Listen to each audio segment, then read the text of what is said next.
Come with me to post-war Japan, a country of beauty and variety, where East meets West, mingling in modern dress, in city planning, and in industry, but where country life and customs still follow ancient ways.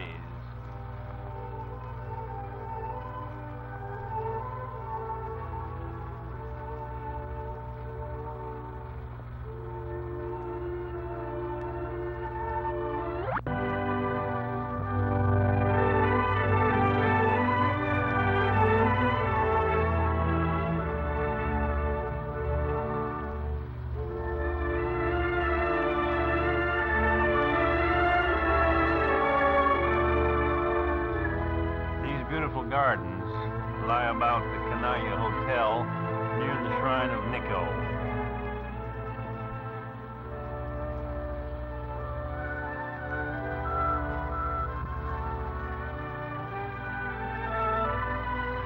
Religious shrines are dear to the people and visited by great crowds. On our way to Nikko, one of the most venerated temples, we shall stop overnight at the beautiful Hotel Kanaya, with attractive grounds and gardens.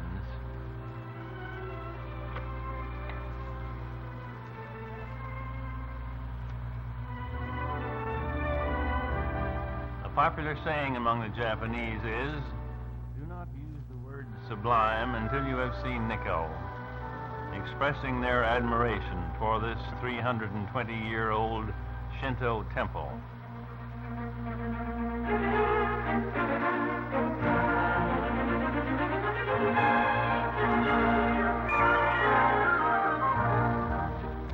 Situated in a hilly area, thickly wooded with cedars, this Toshogo shrine comprises several buildings on different levels, reached by many stairs and torii gates, all the structures being heavily decorated and brightly colored.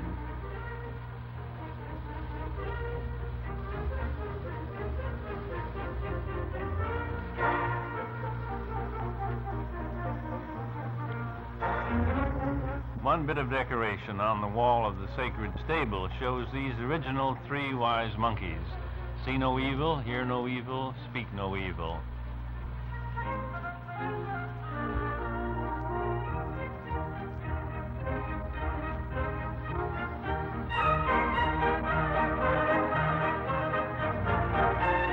A constant stream of people comes here daily.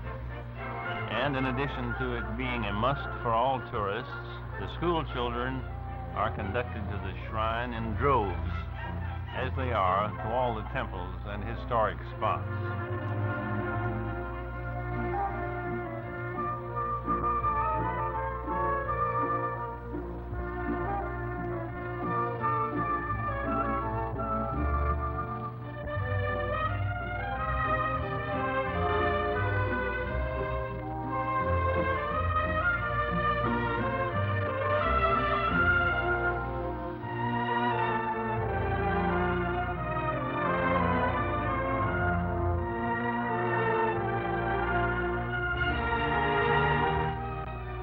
Nikko and proceeding across country by auto, we find a few cherry trees in blossom, which we had been so hopeful of seeing. But there are only a few, as the season is a bit late in May.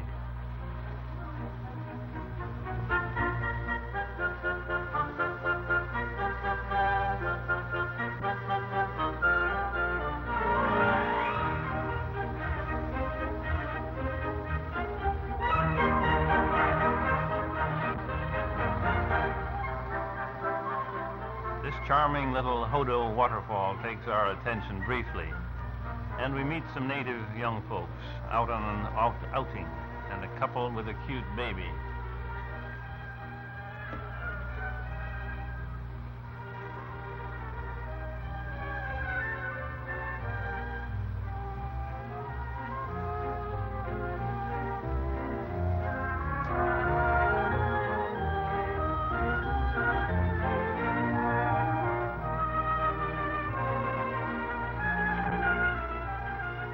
On to Lake Chuzenzi and its shrine, where crowds of people are picnicking by the shore, and little boats come and go, while in the distance the snow-topped mountains furnish a picturesque background.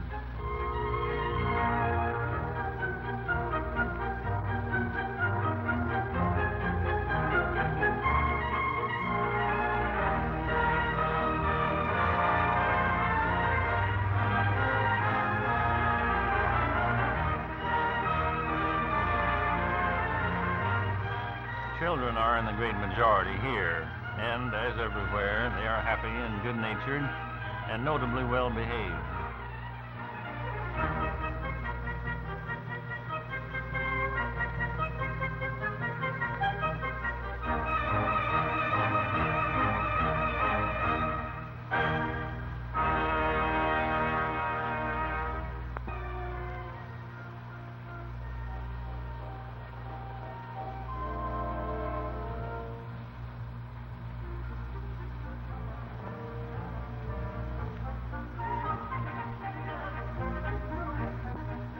Fortunes are here for sale by these attractive girls, and as I understand it, if one is dissatisfied with his fortune, he hangs it on the tree.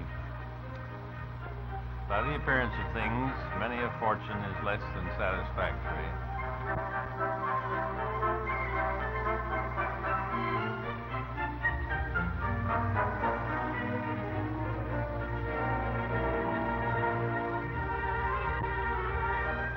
The temple at the lake shore is imposing in appearance and draws many visitors, including the customary quota of school children.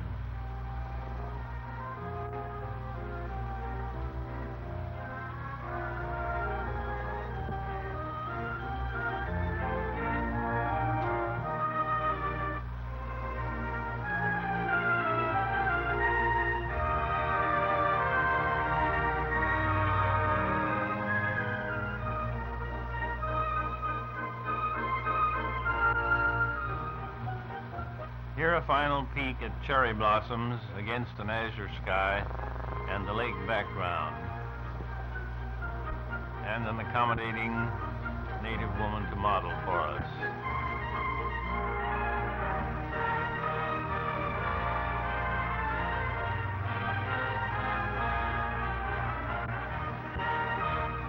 Driving from Tokyo another day toward Fuji Hakone National Park, we are fortunate to get a glimpse through the haze of Fujiyama, the mountain sacred to all Japanese.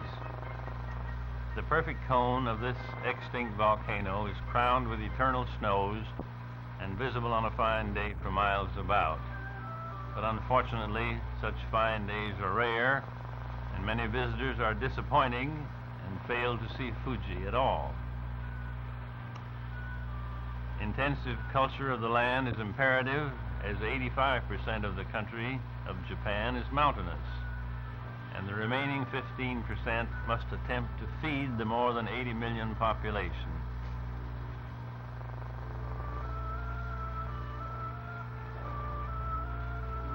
While waiting for a train, we are amused by the girls and boys in the car on the other track, full of fun like children everywhere, and more curious about us, strangers, than the other way around.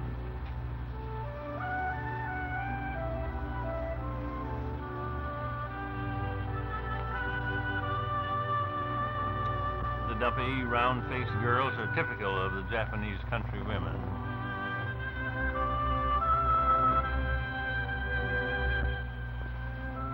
Kyoto is our next stop, and what an interesting and historical place it is. For here was Japan's capital for more than 10 centuries, ending in 1858 when moved to Tokyo. The city today, though considerably modernized, is still a priceless depository for the country's ancient art treasures. Here also are many old Buddhist temples, Shinto shrines, palaces, and gardens. This is a phenomenal wisteria plant growing on a trellis about a block long.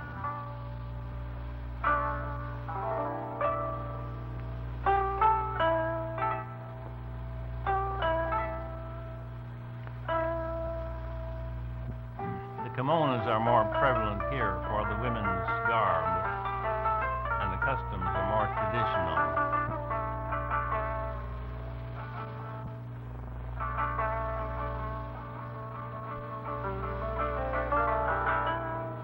This garden lies behind a silk weaving factory, which I understand was once the home of a wealthy nobleman, and its well laid out walks and ponds and shrubbery contribute one of the finest gardens in this fair city. Two of the factory girls display some of the silk wares woven here, all hand loomed and exquisite in coloring and texture.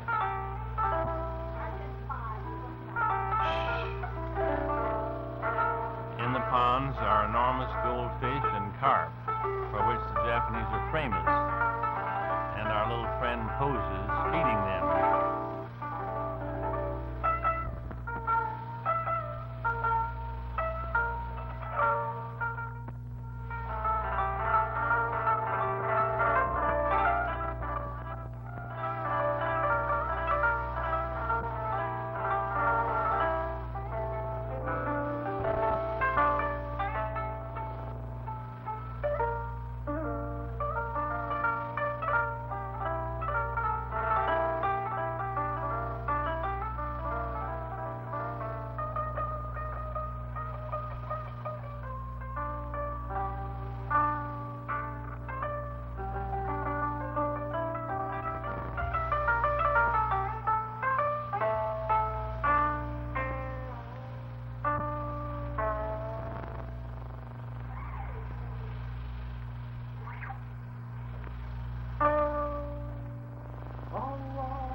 This was our native guide showing us around Kyoto, and he was a bit impatient about our staying so long in this garden for picture taking.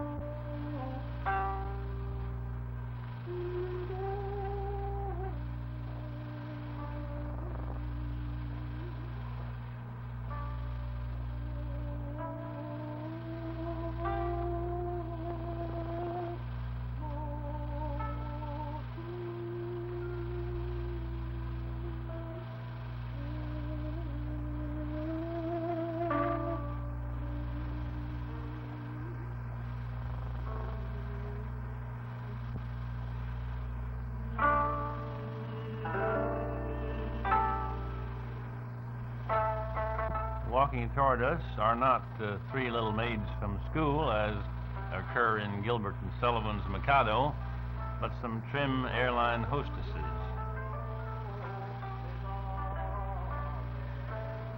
Kyoto's Golden Pavilion, nearly surrounded by water, glints in the sunshine like a jewel, making one of the most beautiful of all her temples. And here, perhaps, are the most children of all.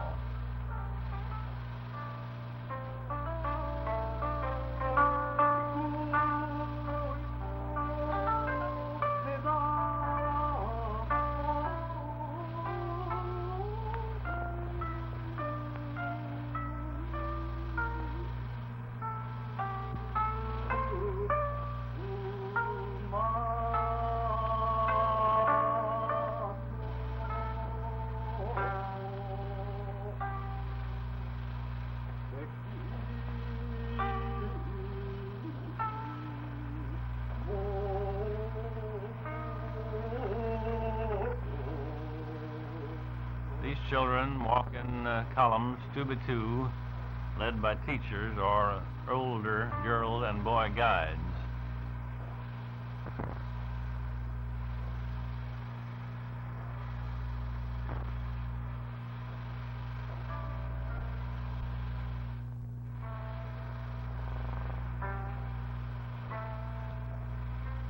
Kyoto side streets are narrow but interesting, with colorful signs telling the nature of the shops, and ladies clad in kimonos, which are a charming remnant of old Japan.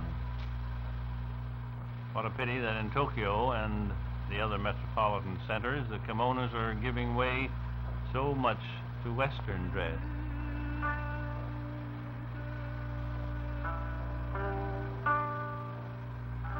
An open front grocery store here presents an inviting appearance with foodstuffs displayed in a row of open baskets.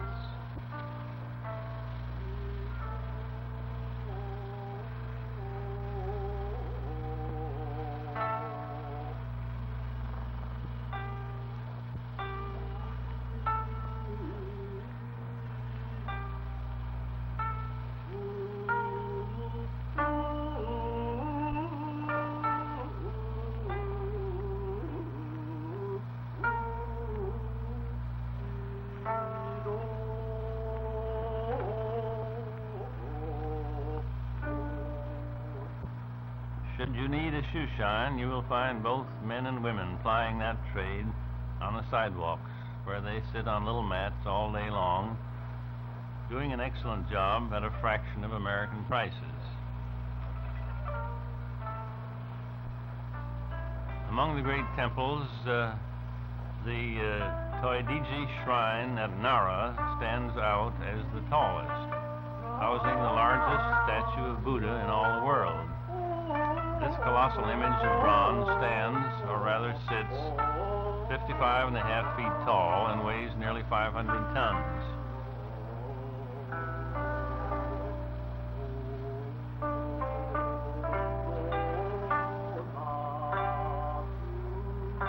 Adjoining the temple is Japan's largest park, a portion of which is a deer preserve, where 150 tame deer roam, eagerly nibbling from visitors' hands the little cakes on sale there.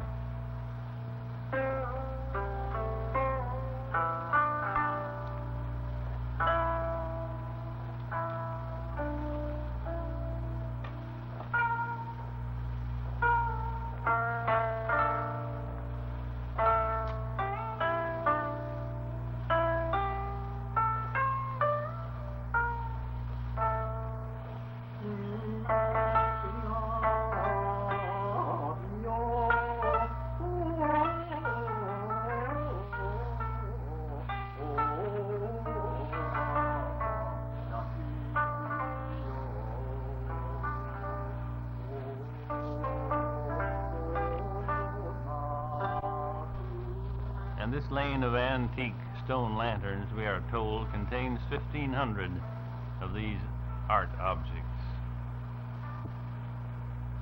And now Tokyo, the country's capital, greets us, the largest city in population in the world, numbering 8 million or more people.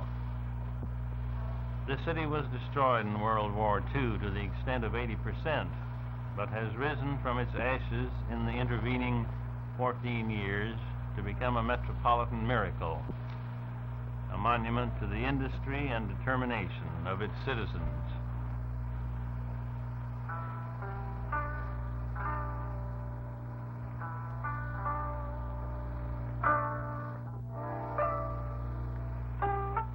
Here in the downtown area are wide streets lined with buildings as modern as any in Los Angeles. Department stores comparable to Robinson's or Bullock's, and shops as attractive as any in Beverly Hills, not to mention women as fashionably dressed.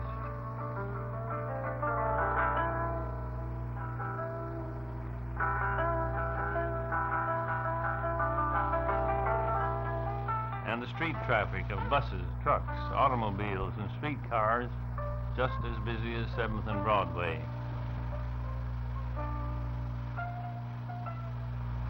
The Ginza is Tokyo's Fifth Avenue, or Wilshire Boulevard, and with its handsome stores and flamboyant neon signs, a delightful place to shop.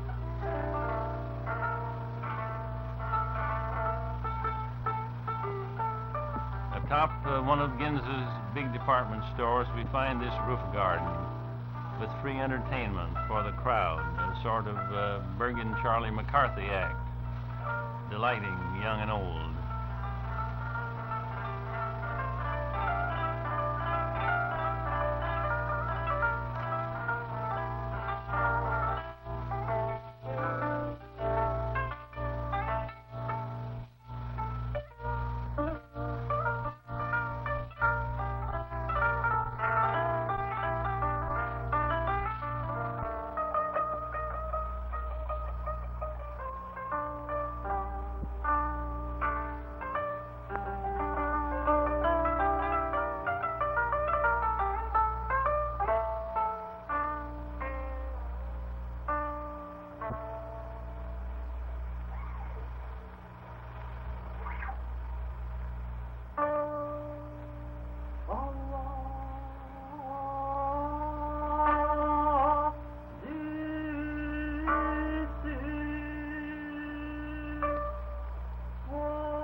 Tokyo has a number of very popular and charming tea houses.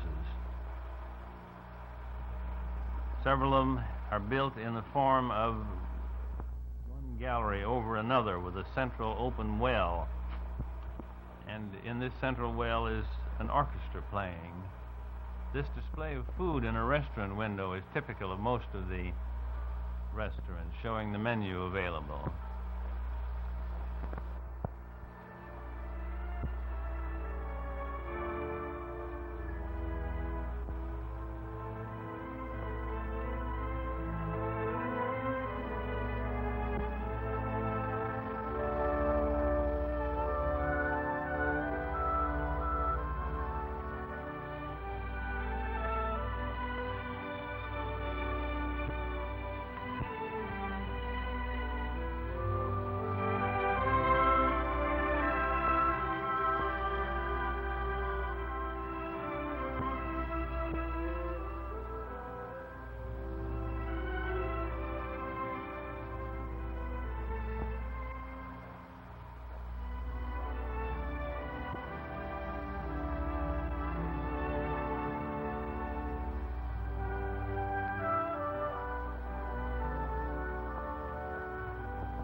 This is one of the tea houses mentioned, the very modern and artistic Surabashi.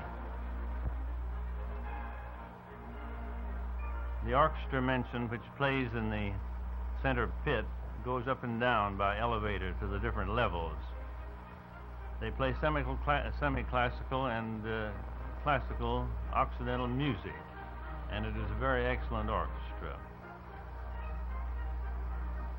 There is a saying in Tokyo that only the rich and the American tourists shop on the Ginza, while the common people trade at a combined amusement and shopping center called Asakusa, shown here. Along its main street, several blocks in length, are a multitude of small shops selling everything one could wish at prices within the reach of all. This is a street for foot traffic only, no vehicles, and has the true atmosphere of old Japan amidst a welter of color.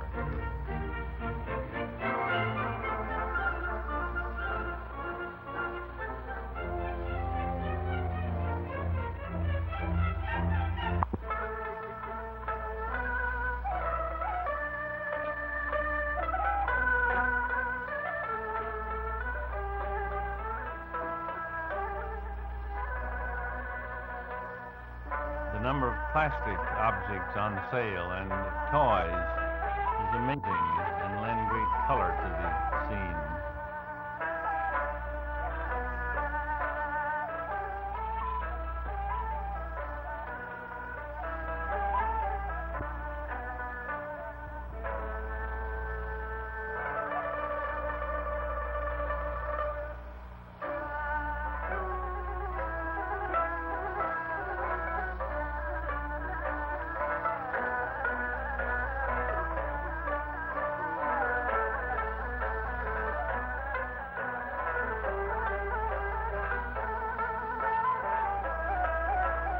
Far end of this street is a temple called the Cannon Temple, and in front of it a sort of open-air altar where the devout light incense at a charcoal burner, performing a ritual wherein the smoke is caught in the hands and carried to the face, head, or any part of the body in need of blessing. To them it seems to have a healing or sanctifying effect. Perhaps the origin of the term holy smoke.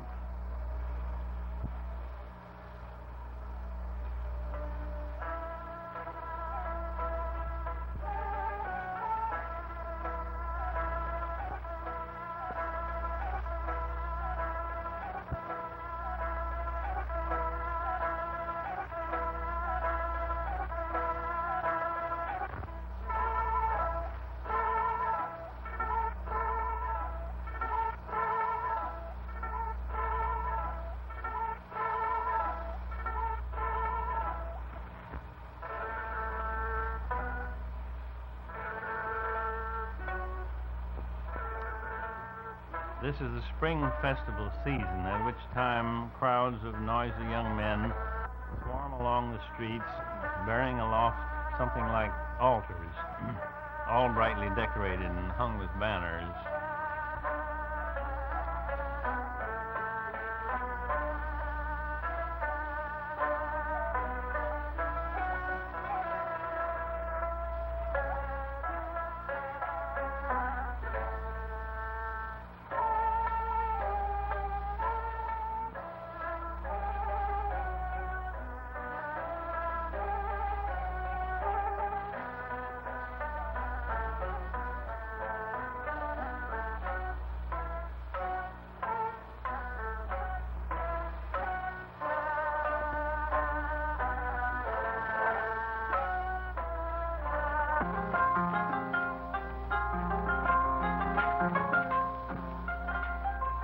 Two of the young men dressed up as dragons and performing a spirit dance for us.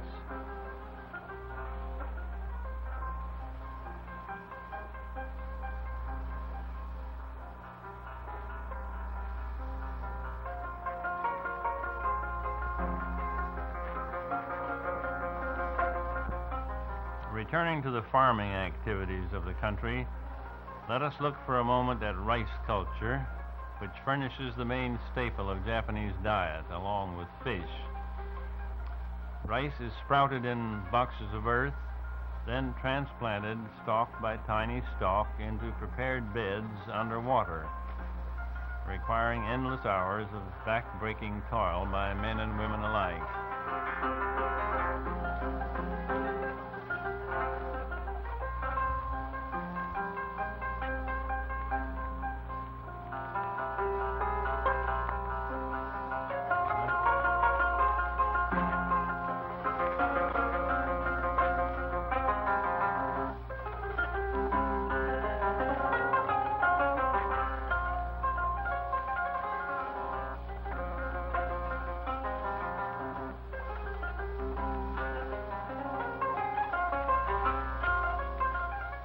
Other areas are devoted to tea culture, one of their very important crops. And these plants are given extreme care, often grown under the shade of straw mats, supported on poles, or protected by caps of straw.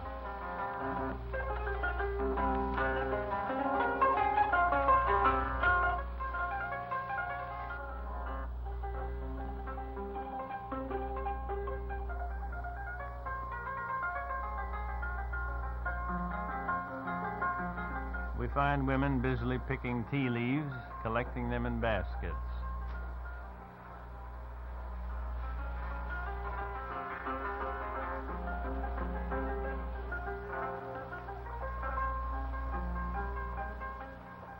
They all wear white headcloths covered by wide straw hats.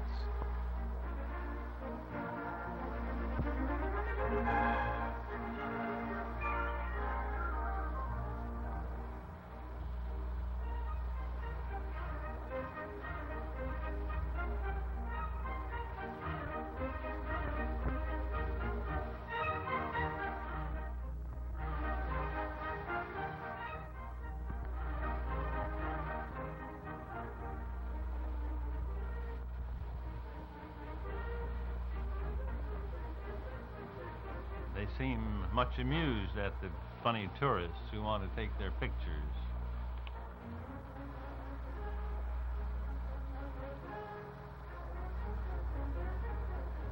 All but this overseer lady who is put out by it.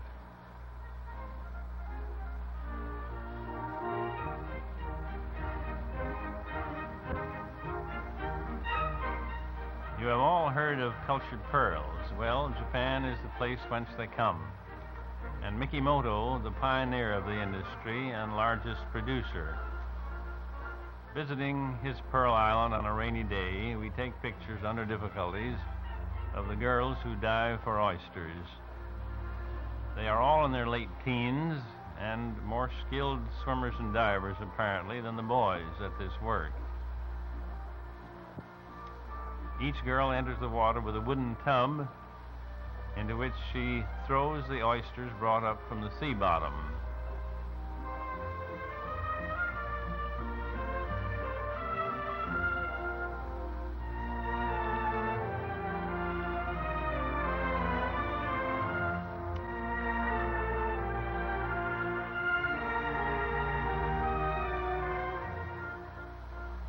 see the raindrops dappling the water here in the picture.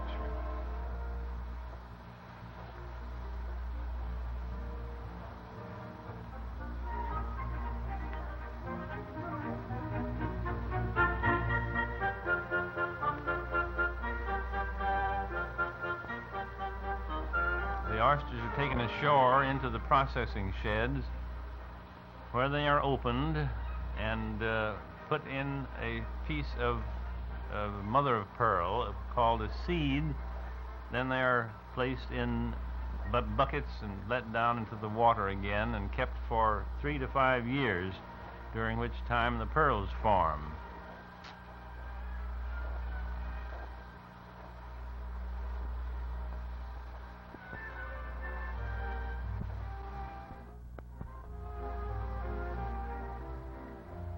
They are eventually brought up, opened, pearls removed, graded, sorted, perforated, and strung.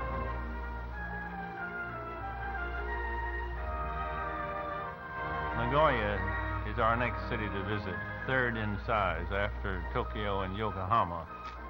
A modern industrial center with fine hotels and stores and business buildings.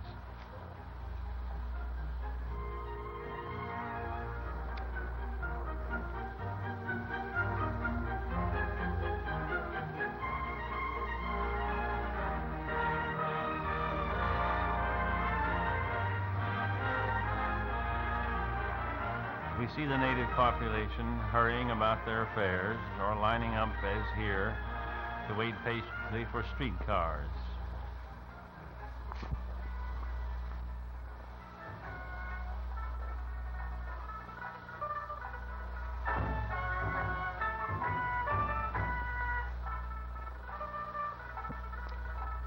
The ancient and historic town of Kamimura lies upon the shores of the Pacific, some 30 miles from Tokyo. Here is to be found the huge bronze Daibutsu Buddha dating back to 1253, an object of worship and admiration for all the people. Originally, this 42-foot tall image was housed in a spacious temple, the roof supported by 63 great pillars. But this was destroyed by a tidal wave in 1495 and never rebuilt. Here we find hordes of visitors, especially schoolboys and girls.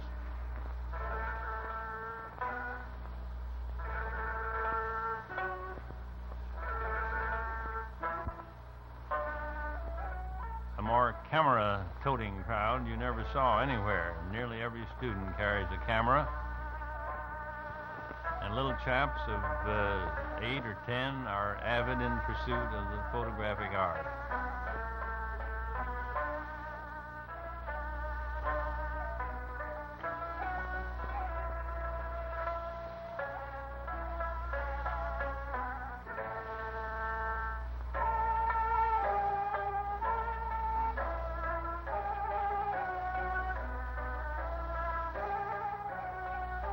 At the end of the excursion, all the students line up for their official picture.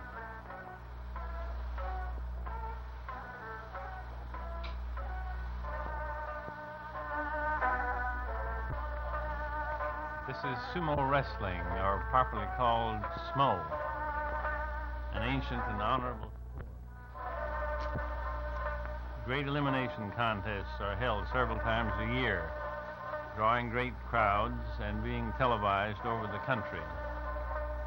The contestants are professional, huge men weighing from 200 to 300 pounds, some looking very fat, the greater weight doubtless being a real advantage. The rules seem simple, all holes being at the waist or above, and a match is decided by one wrestler throwing his opponent or pushing him out of the rather small ring, some 15 feet across. Much formality precedes the bout, with a great deal of posturing and strutting. But when action starts, these huge men are amazingly agile, and a contest rarely lasts more than 20 or 30 seconds.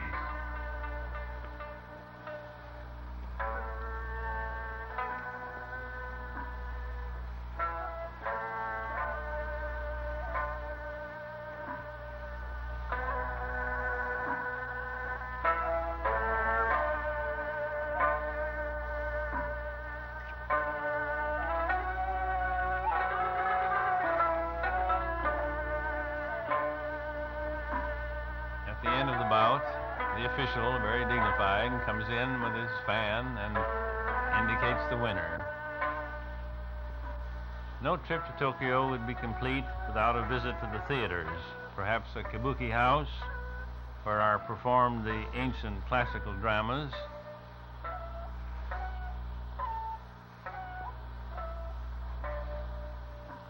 but one is more likely to attend the Kokusai Theater, where a variety show of some 3 hours superb entertainment is given. We find here 72 highly trained girls dancing in line with all the precision of the New York Rockettes. This show, now in its 30th year, features 30 of the loveliest showgirls with a 30-piece orchestra, gorgeous costumes, and the most lavish sets imaginable.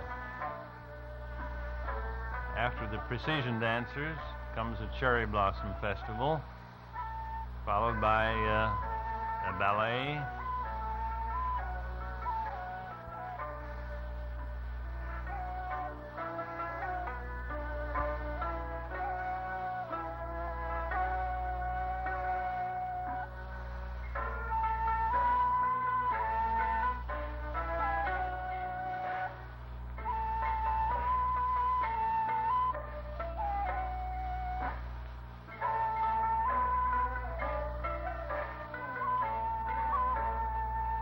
and now we see a Spanish number, all performed by Japanese girls, there being no male performers.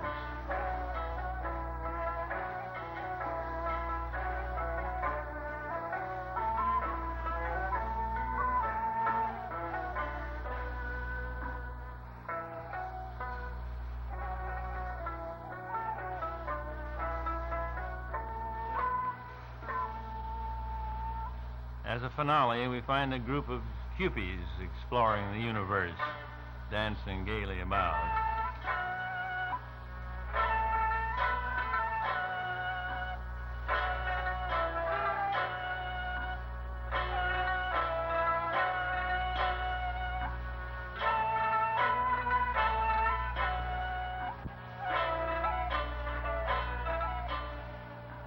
Now a rocket ship arrives from Mars and queer little men in green emerge. After some tussling, they all seem to make up and agree to live happily ever after. All very delightful.